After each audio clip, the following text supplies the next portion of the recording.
এই যে বৃদ্ধা নারীটি দেখছেন, নাম রমেচা, বয়স প্রায় ৭০ বছর। জীবনের শেষ প্রান্তে এসে যিনি আজ একা, নিঃসঙ্গ, অসহায়। রমেচার জীবনে নেই স্বামী, নেই কোনো ছেলে সন্তান। জীবনের সব দায়িত্ব একাই কাঁধে নিয়ে চলতে হচ্ছে তাকে।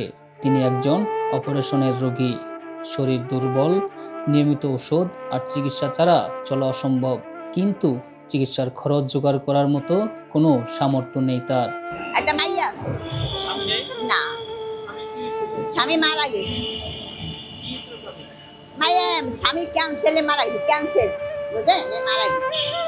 হ্যাঁ, এন খাই একজন খাই এন আইসি যে সাহায্য যদি কেউ করে অপারেশন মানুষ মেয়ে প্রায় ৬-৭ বছর হবে।